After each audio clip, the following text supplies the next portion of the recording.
All right, let's dive into cracking what's often called the final frontier of fluency, a culture's humor.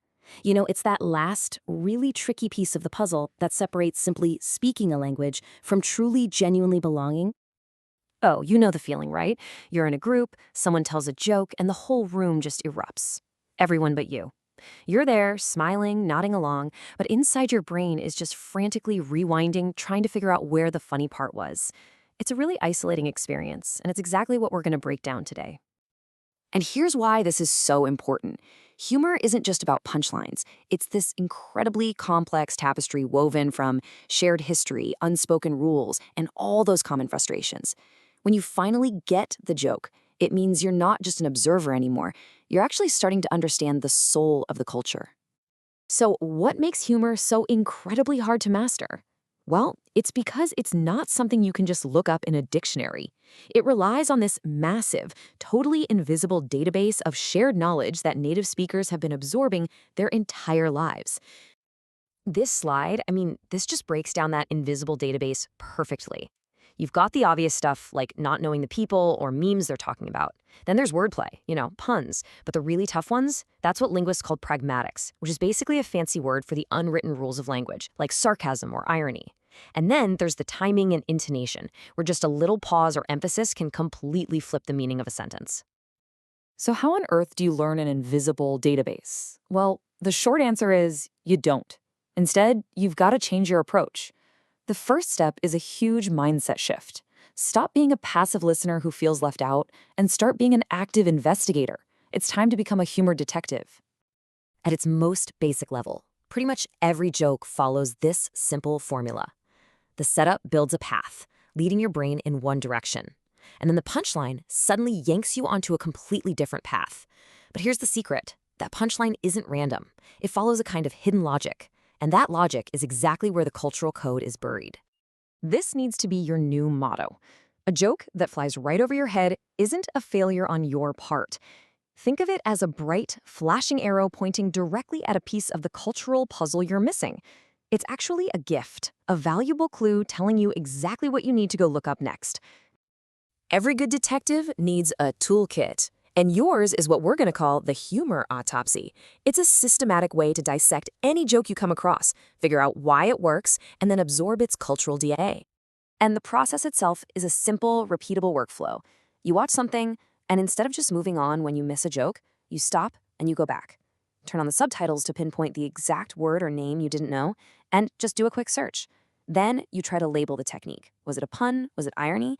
And then, this is the most crucial part. You try to explain the joke back to yourself in your own words. And that hidden logic you're looking for, it almost always falls into one of these categories. Are you missing a clever pun? A reference to some popular TV show or politician? Is the joke playing on a common stereotype about, say, a certain profession? Or is it just the shock value of joking about a taboo topic? Figuring out the category is the key to cracking the code. Now, your little autopsy can get you pretty far. But let's be honest, Google has its limits. This phrase, right here on the screen, this is your single most powerful tool. It is an absolute superweapon. Don't ever be embarrassed to use it. People genuinely love explaining their culture's humor, and their answer will give you all this rich context you would never find online. Okay, so we've got the detective mindset and the autopsy method. Now let's build this into a practical step-by-step action plan you can start using like today. The first phase of this whole plan is all about absorption. You're just tuning your ear and building up your reference library through low-stress listening. At this stage, you are not trying to make any jokes, you're just gathering intel. And these are going to be your best friends. Seriously. Sitcoms are a goldmine. They're all about everyday life, and the older ones even have a laugh track that literally tells you, hey, that was a joke. Children's media is perfect for simpler language and obvious puns. And look, in today's world, following meme accounts is non-negotiable. Memes are just hyper-condensed cultural jokes, and the comment section is often a whole lesson in itself. So, once you've built that foundation of just listening and absorbing, you move up to level 2. This is where you start to actively engage with the humor, both in how you understand it and, eventually, how you start to use it. A huge part of this active training is just spotting the difference between key humor styles. For instance, self-deprecation, making fun of yourself, is often a really safe way to be relatable. But sarcasm, saying the exact opposite of what you mean, oh, that is so much trickier and relies heavily on tone.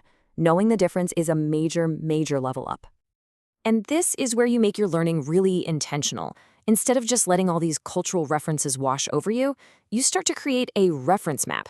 Every time your humor autopsy uncovers a new politician, a city cliché, or a current event that everyone's talking about, you add it to your map. Looking at these categories, you can see how this turns passive viewing into active intelligence gathering. So here's how this all comes together in a concrete 30-day plan. Just notice the progression here. You start by just identifying joke types. By week 3, your goal is to be able to explain a joke back to someone. And by week 4, you're finally taking off the training wheels and trying to land a safe joke yourself. It makes the whole daunting process feel really manageable. Following a plan like that gets you comfortable with the mechanics. But the real goal, of course, is to go from practice to performance. To go from being a spectator who understands the game to actually becoming a participant on the field. But participating can be intimidating, right? You don't want to be the person who kills the mood by stopping every conversation for an explanation. These phrases are your secret weapon. They're polite, they're specific, and they show that you're engaged and curious, not just totally lost. They turn a moment of confusion into a moment of real connection. This might be the single most important rule of all. Think of humor as a kind of social currency. Your first job is to listen and absorb. You've got to earn your place by showing you understand before you try to be the one holding the microphone. And at the end of the day, this is what it's all for. It's not about telling the perfect joke. It's about hearing one. It's that one moment where you don't need to translate. You don't need to analyze. You just laugh. Instantly, at the exact same time as everyone else. That's the feeling of arrival. So that's the roadmap, from feeling like a confused outsider to becoming a cultural insider.